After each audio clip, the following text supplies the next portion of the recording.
Bom dia outra vez a todos, desde mi parte.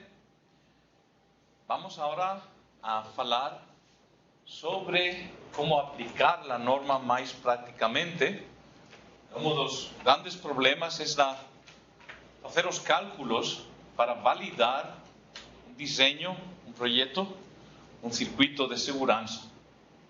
Vamos a hacer dos ejemplos muy sencillos de cómo realizar esta validación. Exemplos simples. ¿Eh? Exemplos simples. Ejemplos simples.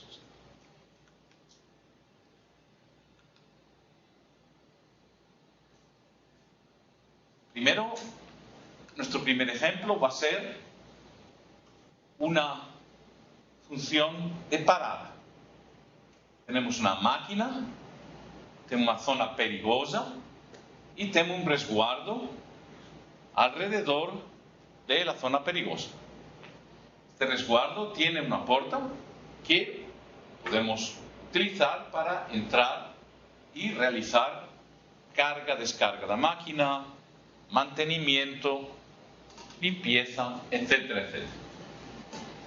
Cuando el resguardo móvil, la puerta, se abre, se debe detener inmediatamente la máquina. ¿Cómo vamos a detenerla? En este caso vamos a desligar, vamos a desconectar la energía. Vamos ahora, además, para hacerlo más simple, sencillo, simplemente a considerar la función de parada. La máquina tiene un ciclo automático de 60 segundos. Es decir, cada 60 segundos, cada minuto, la máquina va a completar el ciclo, se va a poner en marcha, va a completar el ciclo, se va a detener. Es decir, el elemento que pone en marcha y detiene la máquina, ese elemento se accionará una vez por minuto. Sin embargo, el operario solo necesita entrar en la zona peligrosa para cargar, descargar la máquina después de 10 ciclos, es decir, después de 10 minutos. Él carga la máquina con piezas para 10 ciclos, la máquina realiza 10 ciclos y él vuelve a abrir la máquina para retirar las piezas que ya han sido trabajadas.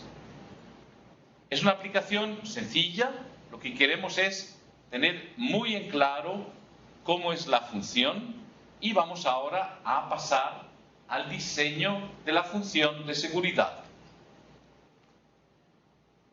Vemos que tenemos un circuito que de momento parece muy complejo, pero no lo es. Tenemos un PLC que no es de seguridad y que no tiene ninguna función. Es el PLC simplemente el PLC que va a dar comando para inicio del ciclo de la máquina, final del ciclo de la máquina. Pero no tiene ninguna función de seguridad. La función de seguridad se va a realizar con una llave de seguridad, una llave de posición, que es S1. S1 va a accionarse cuando abrimos el resguardo. Al abrir el resguardo, S1 va a desligar los relés auxiliares D1 y D2. Y los relés auxiliares, por medio de contactos auxiliares, van a desactivar, van a desligar contactor de potencia C. Este contactor de potencia desligará la energía eléctrica al motor. El primer paso es definir los elementos que van a participar en la función de seguridad. Estos elementos son la llave de posición, el interruptor de posición S1, los relés D1 y D2 y el contactor C. Los interruptores para principio o inicio de función de la máquina y parada de la máquina son interruptores industriales, estándares, que no tienen ninguna función de seguridad en este caso. Son elementos de eficacia probada, pero no se necesitan para realizar la función de seguridad. Se necesitan para otras funciones más tarde. El autómata programable es de tipo estándar, no tiene ninguna evaluación de seguridad, pero tampoco tiene ninguna función en este caso. Si el autómata programable falla, la función sigue estando disponible, no tiene ninguna funcionalidad de seguridad. El siguiente paso es transformar el diagrama eléctrico en un diagrama lógico, que se denomina diagrama de bloques. Este diagrama lógico nos sirve luego para simplificar nuestro cálculo. El diagrama lógico tiene que incluir como bloques cada elemento que cuando falla lleva a la pérdida de la función de seguridad. Quiero que observen principalmente una cosa muy importante. Ven ustedes que el contactor C está controlado, se liga y se desliga por los dos contactos de los relés D1 y D2 que aquí están ligados en serie. Significa que para perder la función de seguridad, los dos contactos deben de fallar. Esto lo vamos a interpretar en el diagrama de bloques. Y ven ustedes que en el diagrama de bloques parece como si estuvieran conectados en paralelo. Esto no es una conexión eléctrica, esto es una conexión lógica. Esto significa que si D1 falla, la función de seguridad sigue aplicándose. Y solo cuando D1 y D2 fallan, se perderá la función de seguridad. Esa es la diferencia entre el esquema eléctrico y el diagrama lógico de bloques. Es muy importante comprender esa diferencia para luego poder entender la documentación que pueda presentar un fabricante de maquinaria para demostrar que está cumpliendo con la norma. El primer paso será transformar los valores que obtenemos del fabricante de los elementos en valores que podamos usar para nuestro cálculo. Para nuestro cálculo necesitamos el valor MTTFT, pero cuando tenemos un elemento electromecánico, ese valor no nos lo va a dar el fabricante. El fabricante nos va a dar un valor que se llama B10D y que es el número de operaciones en el que 10% de los elementos que se han usado van a fallar peligrosamente. Imaginemos que el fabricante del interruptor de posición, de la llave de posición, nos dice que su valor B10D es 2 millones. Significa que después de 2 millones de maniobras, de abrir y cerrar la puerta, el 10% de los elementos que estén usados van a fallar peligrosamente. A partir de este valor y conociendo el número de días que vamos a utilizar la máquina cada año, el número de horas que vamos a utilizar cada día la máquina y la frecuencia de accionamiento, en este caso es la frecuencia de accionamiento de la llave de posición, del resguardo, de la puerta, podemos calcular el valor del tiempo medio de fallo MTTFD. Vamos a hacer la presunción de que vamos a trabajar 240 días al año con la máquina. Cada día vamos a trabajar 16 horas, 2 turnos, turno de mañana, turno de tarde. Y cada 600 segundos vamos a abrir la puerta. Recordemos que hemos definido que la operación del operario es una vez cada 10 minutos para cargar y descargar la máquina, después de 10 ciclos de la máquina.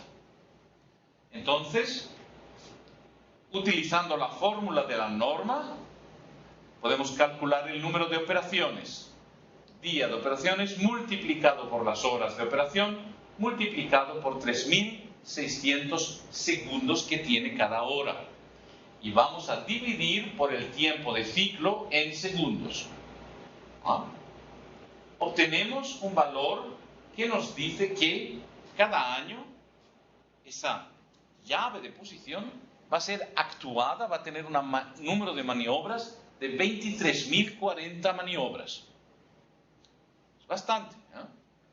Pero el fabricante nos dice que su valor B10D es 2 millones. Bueno, ahora que conocemos el número de ciclos por año, vamos a dividir el valor B10D por 1/10 de ese número de ciclos, porque hemos dicho que solo 10% de los componentes fallan. Solo permitimos que fallen 10% de los componentes. Queremos una fiabilidad muy alta. Esa fórmula de transformación solo funciona cuando está limitada al tiempo útil del equipo. Y ese tiempo útil del equipo es siempre 1/10, 0,11 del valor de MTTFD. Ahora calculamos el valor de MTTFD, que es el valor de B10D, 2 millones, dividido por 0,1 por el número de aplicaciones. Número de accionamientos, 23.040.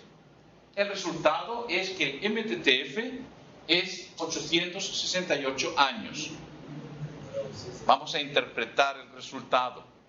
El resultado nos dice que al cabo de 868 años, el 63,2% de las llaves aplicadas en esa aplicación van a fallar perigosamente. Es una interpretación que no se puede utilizar prácticamente. En realidad, solo podemos decir que el MTTF es de 868 años, es un número matemático, y este número está limitado a los primeros 86,8 años de vida del dispositivo. Se limita este cálculo a 1/10 del valor MTTF. Si el resultado de este cálculo fueran, por ejemplo, 100 años, solo podríamos utilizar este cálculo en 100 dividido por 10 en 10 años solamente. Entonces, al cabo de 10 años tendríamos que reemplazar, que trocar esa llave de posición, porque el cálculo sería inválido. Cuidado que la norma nos pide que el diseño tiene que tener una vida útil de 20 años. Si el componente solo se puede usar durante 10, habrá que reemplazar ese componente. Bueno, la segunda parte, vamos a ver qué ocurre con los relés. Tenemos dos relés de 1 y 2, que también tienen su valor B10D que el fabricante me da. En este caso, miro los datos del fabricante y él me da 2 millones de ciclos. De acuerdo, conocemos los días de utilización por año, las horas de utilización por día y la frecuencia de accionamiento del resguardo. Cuidado, de 1 y de 2 solo se van a ligar y desligar cuando abrimos y fechamos el resguardo. Voy a pasar 2 transparencias para atrás para que recordemos el diseño. D1 y D2 solo van a ser accionados cuando abrimos o fechamos la puerta. D1 y D2 solo se accionan cuando abrimos y fechamos la puerta. Es decir, cada 10 minutos. Vamos ahora a saltar 2 transparencias para adelante. Por tanto, podemos realizar el mismo cálculo y el resultado, como el valor es el mismo, sería también de 868 años. Pero ahora tenemos que pensar que D1 y D2 están conectados en serie. Es decir, lógicamente están conectados en paralelo y ellos dos deben de fallar para tener una situación peligrosa. Y por ello tenemos que tomar 2 veces el valor de MTTF-D. Para que fallen los dos, el tiempo de fallo de 2 componentes es doble. En este caso, cuando los componentes son idénticos. Entonces, nuestro MTTF para la combinación relé D1 y D2 es de 1736 años. Y ahora realizamos el mismo cálculo para el contactor C. Aquí hay una pequeña diferencia. Mientras que los días de utilización son idénticos y las horas de utilización por día, el fabricante de ese contactor, que es más robusto, porque está ligando y desligando potencia, nos dice que tiene 4 millones de ciclos eléctricos. Y como diferencia, la frecuencia de accionamiento es diferente, porque el contactor C1 va a ligar y desligar cada vez que abrimos la puerta y cada vez que accionemos la máquina. Accionamos la máquina 10 veces más rápidamente, la influencia de la puerta es muy pequeña, por lo cual vamos a utilizar solo los 60 segundos aquí. Utilizando el número de accionamientos que conocemos y el valor B10D del fabricante, vamos a tener un resultado que significa que vamos a tener un MTTF de 173,6 años. Cuidado, esto solo es válido para 17,3 años. A los 17 años tendremos que reemplazar, que trocar el contactor C1. Eso es una información que el fabricante de la máquina debe dar obligatoriamente al usuario. Es una información importante de seguridad. Si esa información no se da, al cabo de 17,3 años, el usuario estará usando la máquina sin que se pueda dar una información verídica, veraz, de que el sistema sigue siendo fiable. Es decir, para poder tomar la presunción de que el sistema sigue siendo seguro, tenemos que trocar ese contactor que se ha desgastado al cabo de 17,36 años.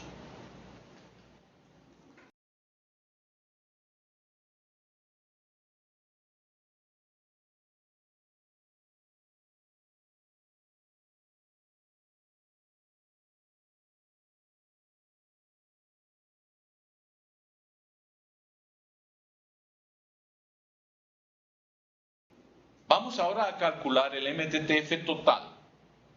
El MTTF total se calcula con la fórmula que nos dice que el inverso del total es la suma de los inversos. Vamos a colocar los números que conocemos, realizamos el cálculo matemático y el resultado es que el MTTF, el tiempo medio de fallo peligroso, es 133,5 años. Es mayor que 100, con lo cual podemos decir que es un MTTF alto. Es un buen MTTF. Si ahora vamos a la norma nos dice que como estamos usando una categoría 1, porque estamos usando elementos fiables, relés y contactores, llaves de posición son elementos fiables, están listados en la norma, tenemos un solo canal y tenemos un MTTF de alto, el resultado es que llegamos a Performance Levels C. Es decir, tenemos un sistema de un solo canal, mas los componentes son de tan buena calidad que podemos asumir que llegamos a un nivel de prestaciones, un nivel de fiabilidad medio, performance level C. Ven ustedes, es un esquema muy sencillo, una función sencilla, y con los componentes adecuados se puede llegar a un buen nivel de seguridad. Lo podemos comprobar aquí. Vamos a utilizar la tabla K de la norma. Conocemos la categoría y vamos a mirar hasta que llegamos a los 100 años y vemos que el valor de fallo peligroso por hora es 1,14 dividido por 1.000.000. Es 1 por millón por hora. Es un valor muy bueno para un sistema de un solo canal. Vamos a ver ahora qué ocurre. Vamos a cambiar un poco el diseño de la máquina y vamos a evaluar una función de seguridad parecida. La función de parada con frenado activo. Vamos a frenar la máquina utilizando un inversor de frecuencias. El acceso a la zona peligrosa está protegida por un resguardo con enclavamiento. Tiene un interruptor de posición. Cuando el resguardo se abre, el enclavamiento debe detener inmediatamente la máquina, pero vamos a utilizar ahora una parada de categoría 1. Quiero hacer una pequeña incisión, una pequeña parada. Cuando estamos hablando de parada categoría 1, categoría 0 y categoría 2, estamos hablando de la manera de parar, de detener una función peligrosa de la máquina. Eso está definido en una norma diferente, es una norma internacional electrotécnica, que es IEC MEIA 0204/1. El título de la norma es Seguridad de las máquinas, equipamiento eléctrico. Estamos preparando para a publicação no Brasil em ano mais ou menos.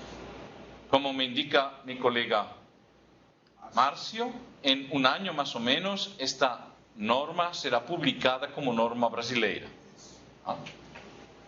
Categoría de parada 0 significa que vamos a parar una función peligrosa simplemente desligando la energía.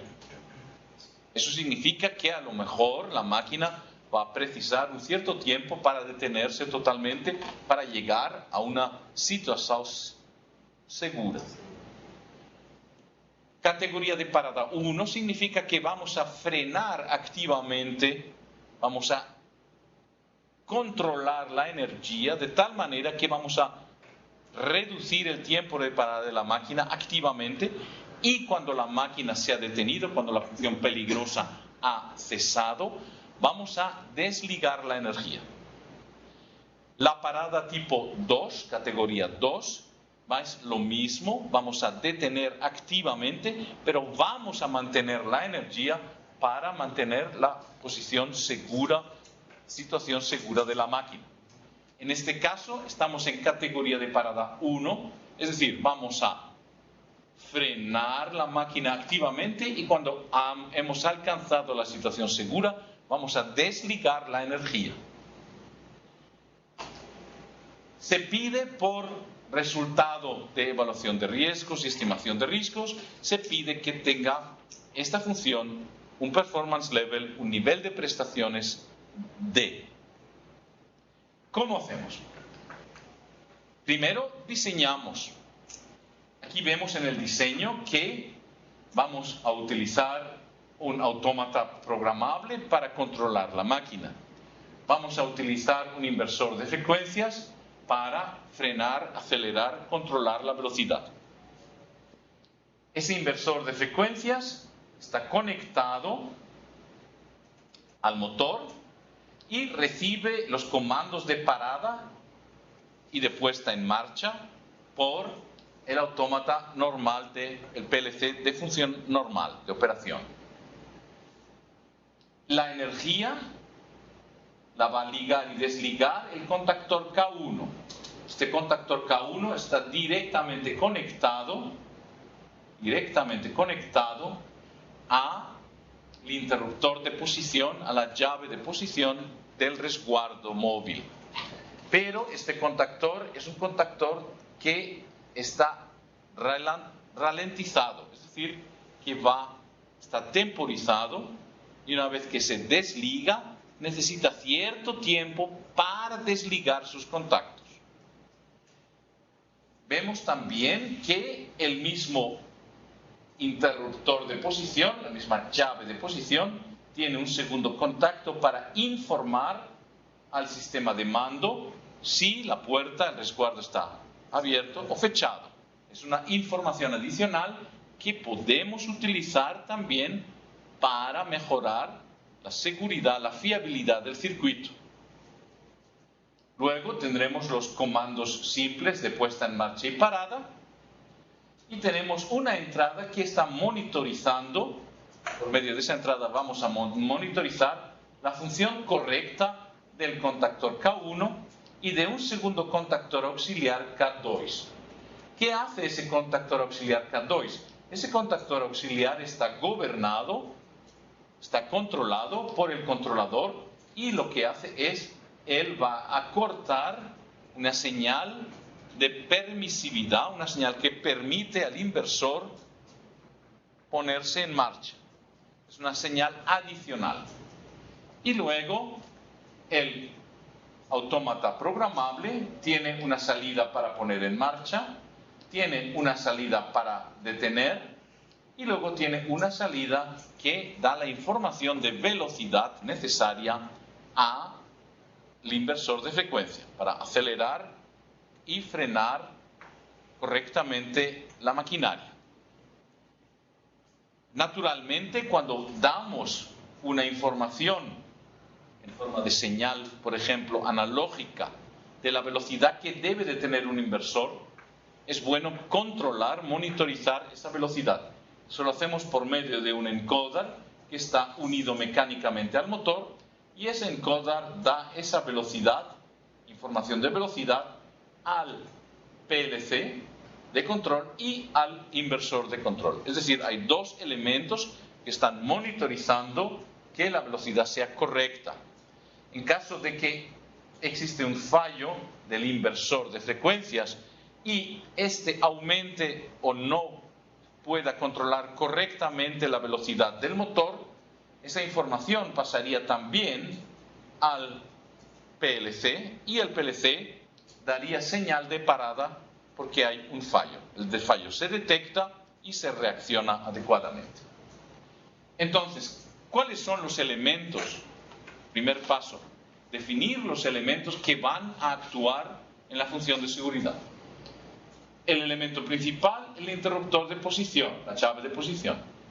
Luego esta llave de posición va a desconectar K1 y por medio del autómata programable va a desconectar K2. Entonces los relés K1 y K2 que están aquí integrados van a formar parte de la función de seguridad. El variador de frecuencias, naturalmente, porque si él falla no podemos detener a lo mejor la máquina. Y el autómata programable, porque lo vamos a utilizar también para detener la máquina en caso necesario. Si ahora transformamos este circuito, este diagrama eléctrico, en un circuito lógico, vemos que tenemos un sistema, una función de seguridad con dos canales. El canal superior está formado por el contacto S1A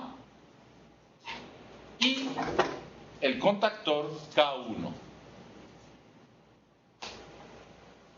Independientemente si el inversor de frecuencia funciona o no funciona correctamente, si yo le desligo la energía, el motor se parará.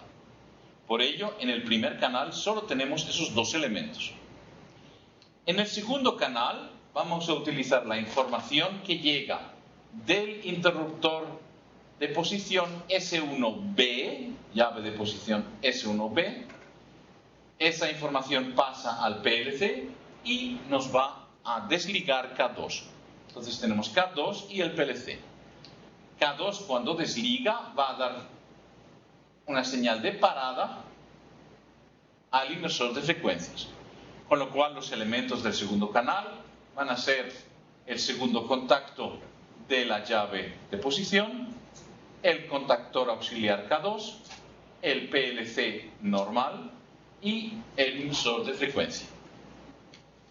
No estamos hablando en ningún momento de componentes de seguridad, componentes de seguridad, son componentes normales, todos. Primer cálculo para el primer canal. Vamos a calcular, partiendo del valor B10D, el valor resultante MTT-FD. Ya he explicado cómo se hace y por qué se hace. Utilizamos los días de uso por año, las horas de uso por día.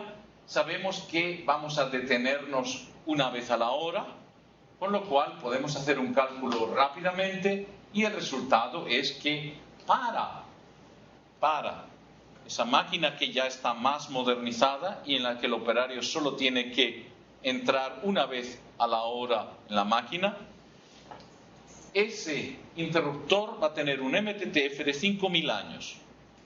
No significa que va a vivir 5.000 años, porque al cabo de 100 años, 80 años, el plástico va a estar quebrado.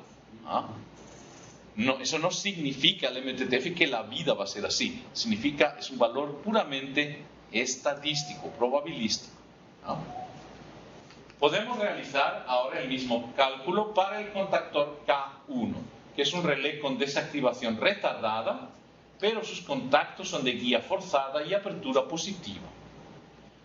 El fabricante nos dice para esos contactos solo puedo dar un valor B10D de 400.000 maniobras, más no hay.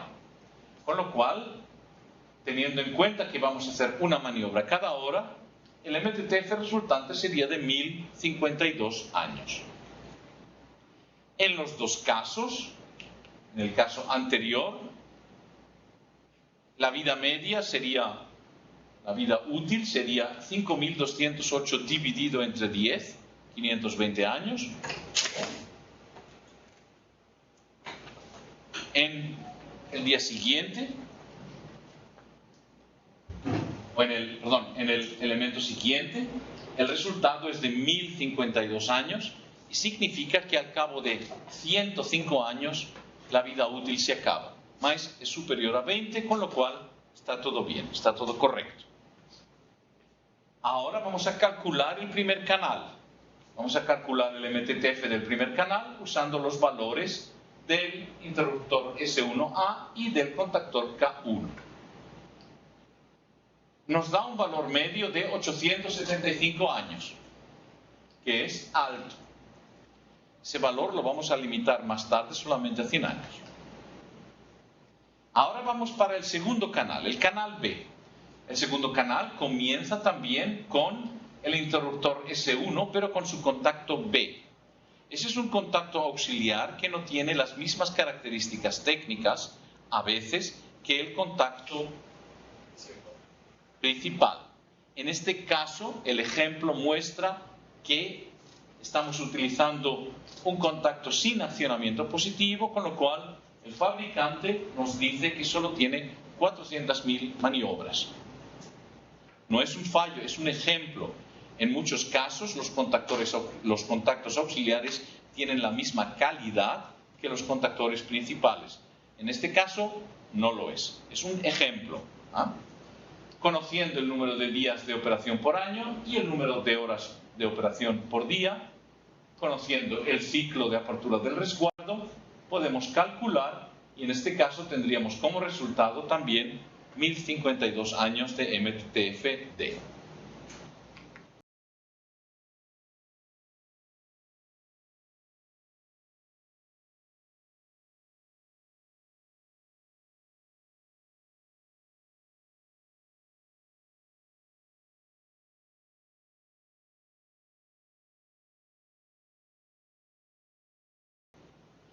El siguiente paso, vamos a calcular el valor para K2.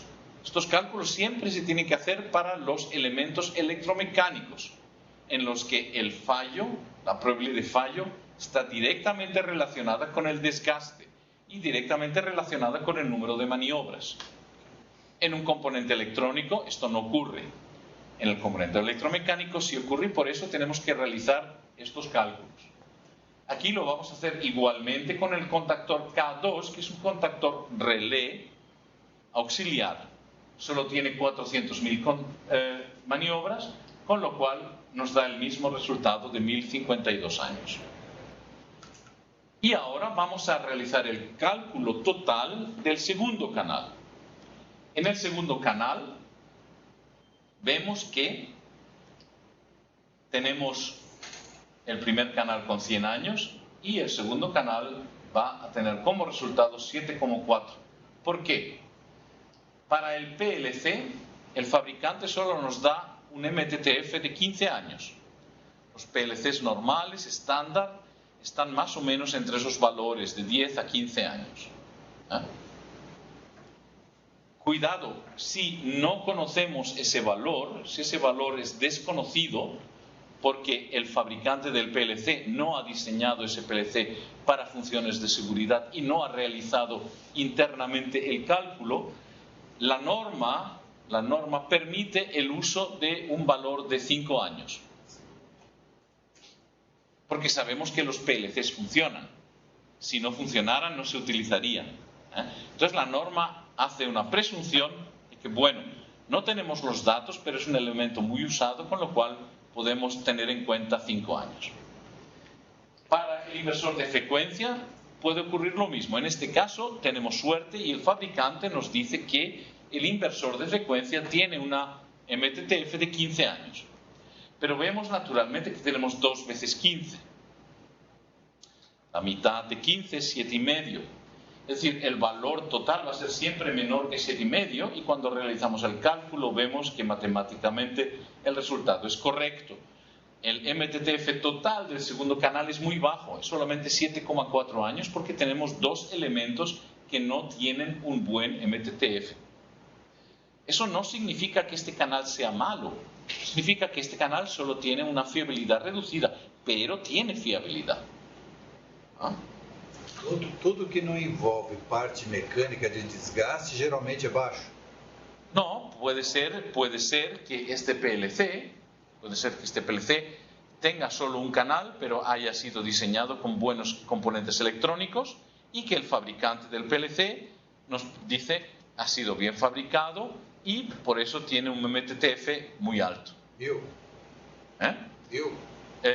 Para hacer un pequeño ejemplo, hay un método para calcular el MTTF de dispositivos electrónicos. Si yo aplico ese método a un encoder estándar, tendremos un MTTF entre 2.000 y 4.000 años. Achava que tudo era baixo, electrónica era baixo. No es así, no es así. Pero como en este caso, por ejemplo, un PLC normal tiene muchos componentes, cientos de transistores, cientos de condensadores, microcontroladores, diodos, todos elementos que pueden fallar. Eso hay que calcularlo. Hay un método en 13849 que es el método de contar las partes, método de contado de partes, y que se puede utilizar también. En este caso, sí, por favor. A agressividade do local, por exemplo, a gente começou a adotar o inversor de frequência, CLPs, nos elevadores de cremalheira, como são usados no mundo todo. A agressividade do local, por exemplo, para nós, por causa de poeira, material particulado, pancada, isso não tende a jogar uma vida. El valor MTTF que el fabricante puede dar tiene que estar relacionado con las condiciones de uso. Si yo compro un componente, puedo normalmente leer en la ficha de datos del componente cómo se debe usar, el ámbito de temperatura, si se puede usar en exteriores, cuál es el gradiente máximo de cambio de temperatura por hora, el número de las vibraciones, el límite de vibraciones, el límite de shock mecánico, etcétera, etcétera, etcétera. Cuando estamos hablando de una cosa muy específica, en este caso el ejemplo ha sido elevador de cremallera, es un tema en el que no quiero entrar. yo solo puedo decir que hemos perdido a 2 colegas del servicio en un accidente de caída de elevador de cremallera. El elevador de cremallera para la compañía SIG es un pañuelo rojo para un toro. No nos gusta nada, porque sabemos que esos elevadores son muy peligrosos. Vamos a quitar eso. Ahora, vamos a utilizar un componente. Estamos hablando siempre de componentes, no de máquinas completas, de componentes. Ahora tenemos un componente mecánico, un componente pneumático, un componente hidráulico. Si yo voy a compañía Ross y compro una de esas válvulas, la compañía Ross me va a decir, esta válvula tiene un B10D de tantos millones. Esta válvula se puede usar en ambientes de temperatura entre menos 20 más 55 grados de temperatura. Esta válvula va a resistir choques de 2G con una frecuencia de 1000 hercios y una amplitud de...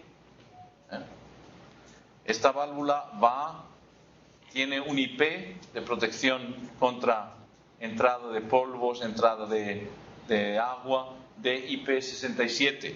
Esta válvula tiene características técnicas. Naturalmente que los valores MTTF solo son aplicables cuando se usa el componente según la ficha técnica del fabricante. Si yo uso ese componente fuera de los límites de la ficha técnica, no puedo hacer responsable al fabricante de que el componente se comporta de una manera que no se conoce.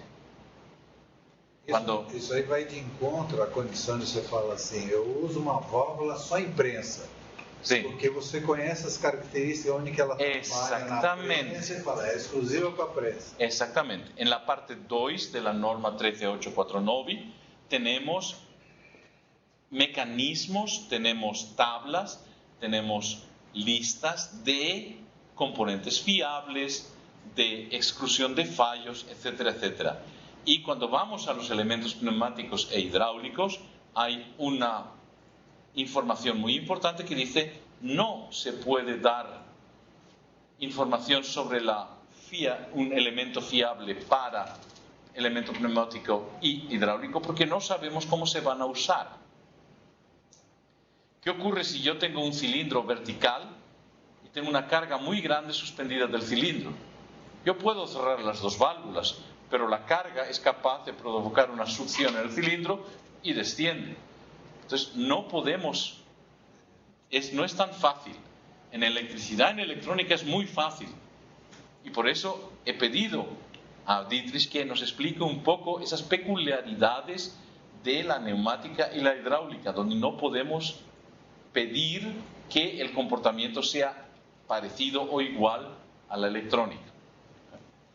Esos valores MTTF son responsabilidad del fabricante. El fabricante no está obligado a dar un valor.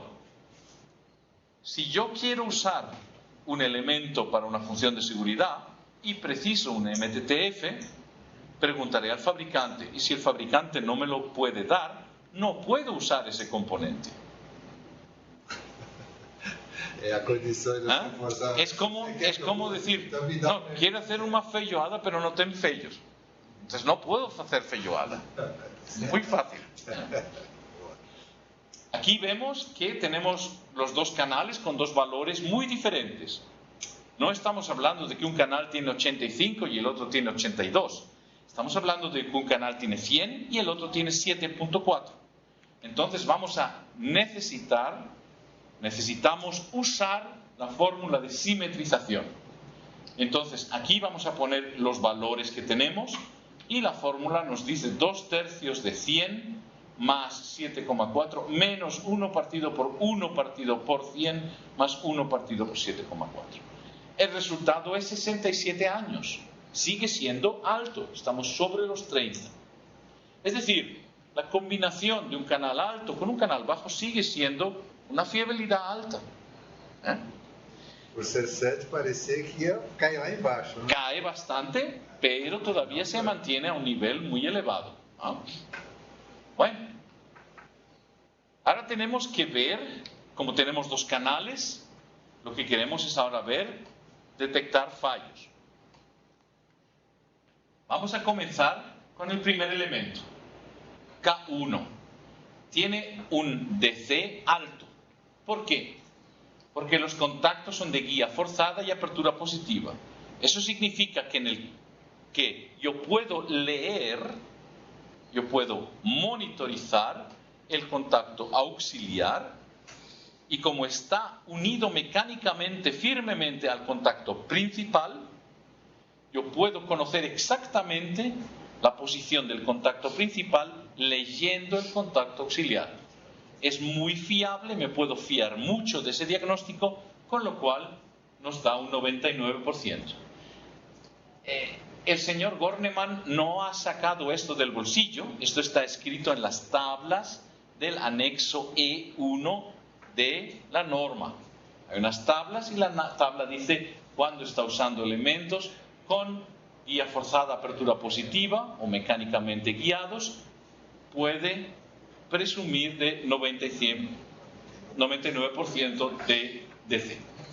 Lo mismo ocurre con K2, es un contacto auxiliar, pero que tiene la misma característica. El contacto auxiliar nunca cierra cuando el contacto principal está abierto, con lo cual también podemos pedir 99%. Lo mismo o muy parecido nos ocurre con el interruptor S1 y su contacto A. Ese contacto tiene un DC de 99%, una cobertura de diagnóstico alta, porque vamos a hacer un control cruzado de señales.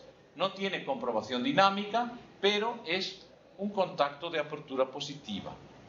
Vamos a volver al circuito principal, para eso tenemos que ir hacia atrás 4 o 5 o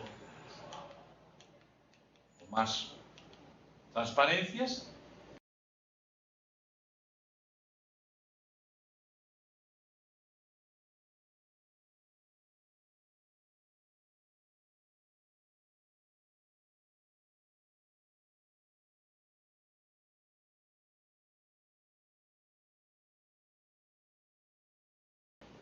¿Qué ocurre?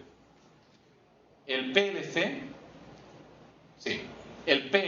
está controlando la posición del contacto de la llave de posición y a su vez el PLC conoce la posición del contactor.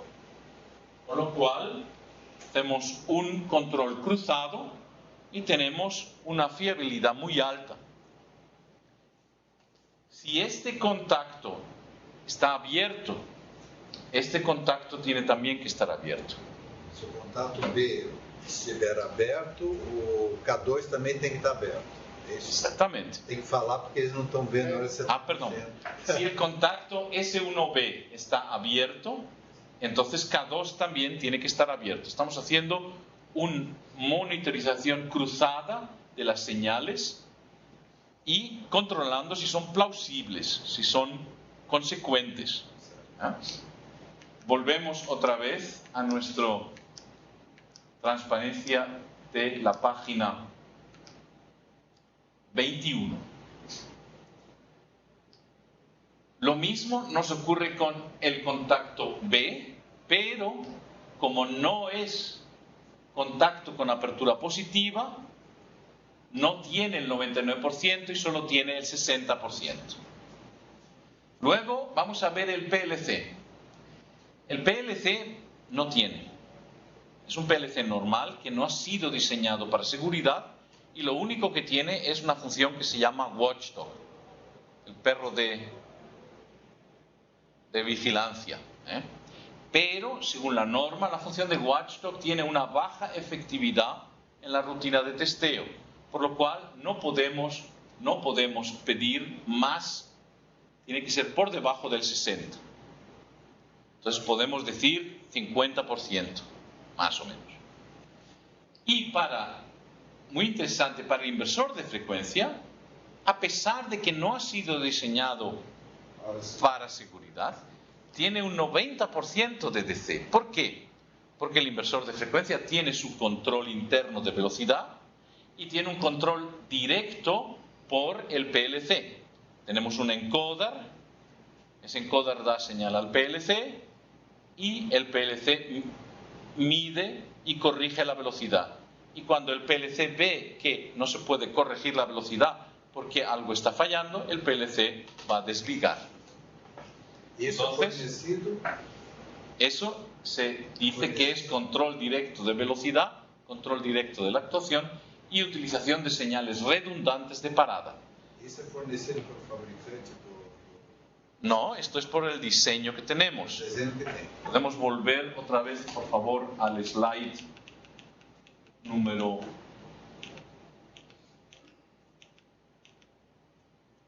13. El PLC recibe la señal de la velocidad real. Y el PLC es el que le dice al inversor de frecuencia qué velocidad tiene que tener. Es decir, tenemos aquí una función de monitorización de velocidad. PLC obtém daquilo que está sí. no motor. No es de segurança, pero es la función. Y él va controlando o inversor. Exactamente. Es decir, lo que se llama el circuito de reglaje, el bucle de reglaje está aquí. Y luego podemos detener el inversor de frecuencia desligando K2, desligando K1, desligando K1. Tenemos redundancia en las salidas y tenemos redundancia porque el inversor puede parar por medio de sus tiristores y el inversor y el motor puede parar porque le podemos quitar la energía. Entonces tenemos aquí un elemento que corta la energía y aquí tenemos el segundo elemento que corta la energía. Con lo cual tenemos señales de parada redundantes. Volvemos al slide 21. Control directo de velocidad y utilización de señales redundantes de parada. Esta es una medida de diagnóstico para funciones con inversor de frecuencia que ya está evaluada en la norma. Y la norma nos dice se puede alcanzar 90% de cobertura de diagnóstico. Para cada de estos elementos que tenemos, vamos a introducir el DC resultante, pero lo tenemos que ponderar, lo tenemos que evaluar con su MTTFD. Y aquí es donde tenemos un problema. Vemos, por ejemplo, que aquí nuestro contacto B tiene un 60% de cobertura de diagnóstico. Esto no es grave. ¿Por qué? Porque el contacto S1B, el segundo contacto del interruptor de posición, tiene un MTTF muy bueno. Es de buena calidad, es muy fiable. Entonces, el impacto del fallo no es tan importante. La cobertura de diagnóstico, la necesidad de ir al médico cuando vivo muy saludable no es alta. Sin embargo, aquí esto tiene un impacto muy fuerte porque el PLC tiene un MTTF muy bajo, solo 15 años. Digamos que el PLC es el paciente que está siempre enfermo y por eso tiene que ir más al médico. Entonces, ese 60%, en este caso 50% que asumimos, tiene un impacto muy grave. Cuando realizamos los cálculos, el resultado es 63.1. Vemos que tenemos elementos 99, 99, 99, 90, pero tenemos un elemento que tiene un impacto muy fuerte porque el MTTF de ese elemento es muy bajo. Por eso el resultado es que nuestro DC es bajo. La cobertura de diagnóstico es baja. Al tener cobertura de diagnóstico baja, no podemos alcanzar categoría 4. Tenemos dos canales. Dos canales pueden alcanzar categoría 3 o categoría 4. La diferencia es que para categoría 4 necesitamos un DC alto. Aquí tenemos solamente un DC bajo, con lo cual no podemos alcanzar categoría 4 con el diseño. Ahora tenemos además que comprobar, que verificar que nuestro diseño de dos canales es realmente redundante y tiene suficientes medidas para evitar fallo de causa común. ¿Qué tenemos? Tenemos separación física, sí. Hemos cableado, hemos separado correctamente. Estamos utilizando cables con aislamiento estándar, que es generalmente aislamiento doble. Tenemos un equipamiento eléctrico de acuerdo con la futura norma IEC 60204/1 y podemos reclamar 15 puntos. Segundo paso, diversidad. ¿Podemos reclamar diversidad? ¿Estamos usando diferentes tecnologías en los canales?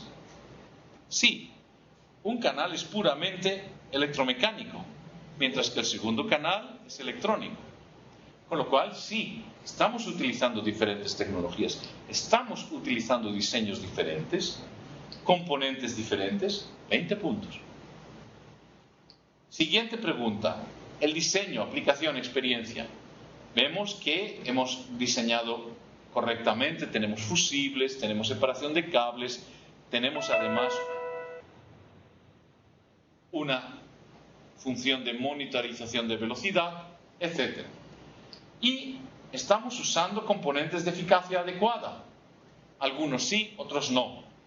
Yo no reclamaría esos 5 puntos. Pero por lo menos tenemos 15, 20 y otros 15. Ahora estamos ya en 50. ¿Estamos teniendo en cuenta los resultados de un análisis de modo de fallos? Sí, lo hemos hecho. 55 puntos. Competencia y formación. ¿Los diseñadores de la maquinaria y personal de mantenimiento han sido formados? 5 puntos, sí. Ya estamos en 60. Y hemos hecho una prevención contra la contaminación, filtrado, limpieza, test de compatibilidad electromagnética. Si se ha construido correctamente, por ejemplo, tenemos un cable apantallado entre el motor, el inversor de frecuencias, etcétera, etcétera, podemos pedir 25 puntos. Tendríamos ya 85, o sea, podemos alcanzar fácilmente los 65 puntos y podemos decir que se aplican suficientemente medidas para evitar, en lo posible, fallos de causa común. Resultado. Sabemos que tenemos 2 canales reales porque tenemos suficientes medidas contra fallo de causa común. Tenemos un DC bajo. Era el resultado de utilizar, pero nuestro MTTF es alto. Recuerden que tenemos un MTTF de 67 años, que es alto. Entonces, llegamos con ese diseño tan sencillo a PLD.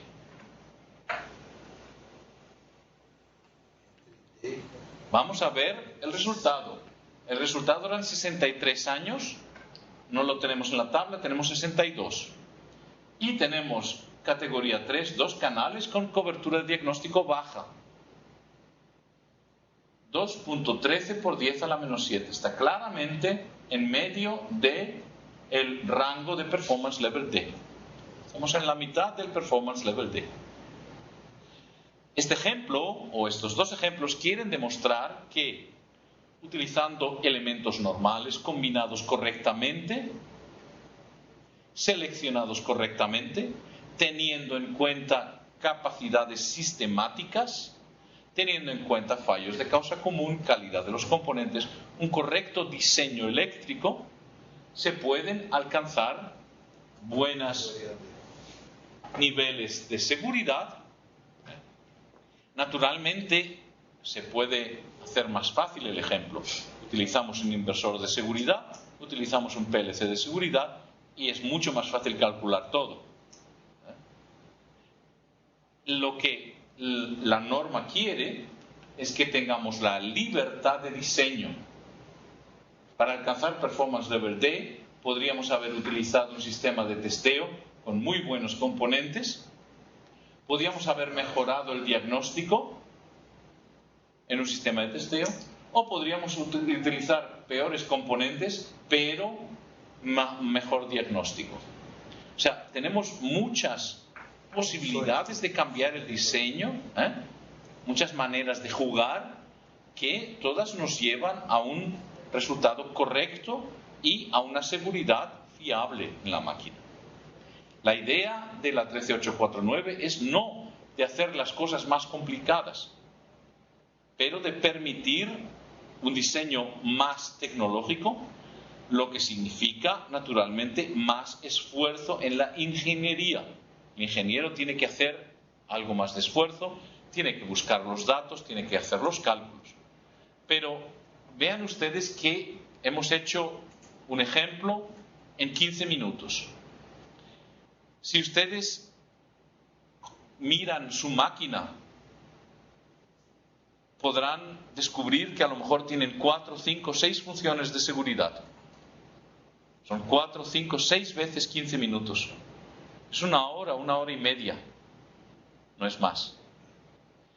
Lo segundo es, en vez de hacer esos cálculos manualmente, se puede utilizar un software que está libre para descargar, que se llama Sistema. Es un software que ha sido producido, ha sido diseñado por el Instituto Federal Alemán de Seguridad en el Trabajo. Ha sido revisado varias veces, ha sido mejorado varias veces, y lo bueno es que fabricantes principales ofrecen bibliotecas ya con los datos. Lo que significa para el usuario, el fabricante de máquinas o el que hace una validación, que él no necesita hacer cada vez que diseña la máquina un diseño nuevo. Él puede utilizar funciones prediseñadas y utilizarlas otra vez. Es como estamos hablando cuando vamos a diseñar una máquina, no vamos a dibujar cada parafuso nuevamente, sino que vamos a utilizar una biblioteca que ya tenemos con los parafusos de diferentes tamaños. Entonces no es necesario inventar la rueda una vez más, otra vez más, sino que soluciones diseñadas que son fiables, que son correctas, se pueden utilizar repetidamente. Bueno, y con esto ya finalizamos nuestro ejemplo y les doy muchas gracias a todos ustedes por su atención. Obrigado.